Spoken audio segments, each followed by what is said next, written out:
We're going to start off, we're going to go to File, Open. If your Lesson 1 folder is not already open, go to your desktop and open Project Files and then the Lesson 01 folder. One of the new features of Excel 2007, Microsoft offers 3 file types.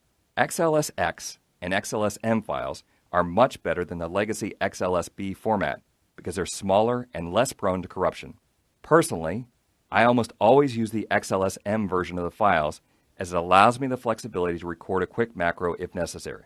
Although you will see me working with both XLSX and XLSM files in this training series, we'll only include regular XLSX files for all the lessons in this training, except Lesson 6. Just note that you will not be able to record any macros in the project files without converting them to XLSM files first.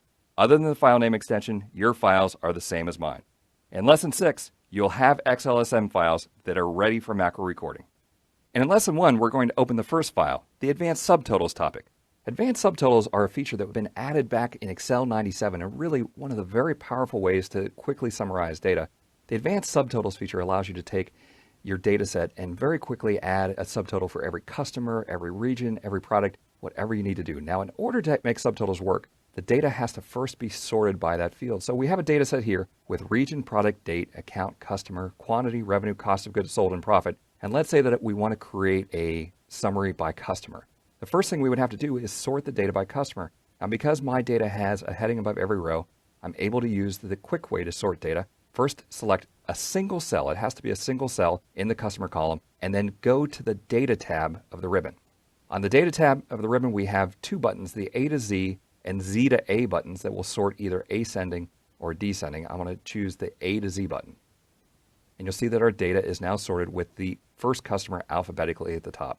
Now, before the subtotals command came along, if we needed to add a subtotal for every customer, it would have been really quite tedious. We would have had to hit page down and then find the break between the customers. We could use the insert row command to add a new customer, and then the auto sum function in order to add the totals. You can imagine that if you had 100 or 300 or 500 customers, this would be a very, very tedious operation. Luckily, we don't have to go through those steps. We can create them all in one command using the automatic subtotals command. To start with automatic subtotals, make sure that you have one cell in your data set selected, and on the data ribbon, use the subtotal icon. The subtotal dialog box appears, and initially it always wants to subtotal by each change of the leftmost column. Now in our case, that's the region column. And then it will always want to add the sum function to the field that is the rightmost column. In this case, that's the profit column. Now, of course, none of this matches the task that we want to use today, so we're going to modify some settings in the subtotal dialog box. In the first dropdown, at each change in region, we're going to choose that we want to subtotal at each change in customer. You always want to make sure and look at the use function dropdown. Excel has very strange rules. If the rightmost column happens to be a column that contains text, or even a column that contains blanks, Excel will choose to count instead of to sum. This can cause unexpected results, so always make sure that the second drop down says sum, and then you have to go through and select the fields that you want to add the subtotals to. In this case, it would make sense to do it to profit, as they suggest, but also cost of goods sold, revenue, and quantity. There's a setting at the bottom of the dialog box for a page break between groups. If you wanted every customer to have its own report, you could choose that option, but right now we're just going to click OK and watch how fast Excel can add the subtotals. There, in just a matter of seconds, Excel has gone through and added subtotals. Let me page down so we can see the break between the first and second customer. There in row 67, Excel automatically inserted a new row for us and added the subtotal commands in columns F, G, H, and I.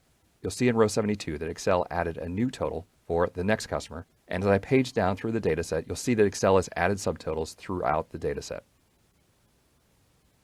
You'll have to admit that this is much easier than adding subtotals the old way. Basically, in one command, we were able to add 20, 30, 40, 50 subtotals in seconds instead of the process that would normally take hours. Now, once the subtotals are in, there's many very powerful features that we have. The first thing that you have to notice is that there are group and outline buttons to the left of column A. There's 3 new buttons there, the 1, 2, and 3 buttons. And I'm going to press the 2 button to show you the customer summary that we'll get. When I press the number 2 button, I see just the customer subtotals. This is a great report to print to give to your manager if you need to see totals by customer. There's also a number 1 button. When I press that button, you'll see just the grand total. Now, this seems a little silly to me and not quite as useful. When you press the number 3 Group and Outline button, Excel shows you all of your detail rows again. Now, there's many tricks that we have when you have the dataset collapse to show the number 2 Group and Outline button. When I first saw automatic subtotals, I was so happy that we had this data. I said, certainly we'd be able to take this customer data and copy it to a new worksheet where I would have just the customer totals. However, unfortunately, it doesn't work that way. If I choose the dataset and then use Control-C to copy, create a new workbook, and then Control-V to paste, unfortunately, Excel brings all of the detail rows that were hiding behind the subtotals. This is so frustrating that Excel could give us something as powerful as subtotals, but not a good way to copy just the subtotal rows.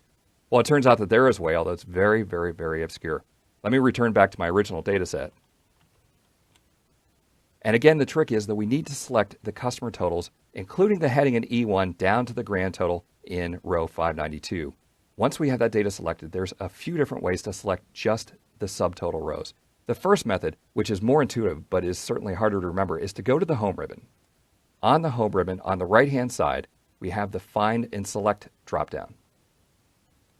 In the Find and Select dropdown, there's a choice for Go to Special. The Go to Special dialog is one of the most powerful dialog boxes, and it's really hidden. The Go to Special dialog box allows you to, for example, choose all of the cells that have formulas, all of the cells that are blanks, all of the cells that are precedents of the current cell, the last cell in a data set, or what we need in this very case is visible cells only. Now, when I select visible cells only, you can barely make out that Excel has added little white bands between the hidden rows. This is saying, hey, there's data back here that's hidden that's currently not in our selection.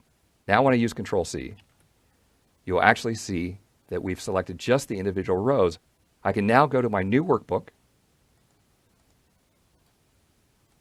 and paste to get just the customer totals. Now, what you find interesting is, of course, they changed those live formulas in the customer total lines to be values. And when you think about it, really, that's the only choice that Microsoft had when they're taking just the customer total rows. So, very cool way to take just the customer totals from the number 2 Group and Outline button and get them out here to a brand new worksheet. You can now send this worksheet off to a manager or to whoever needs to see a totals by customer. Let me switch back to my original data set.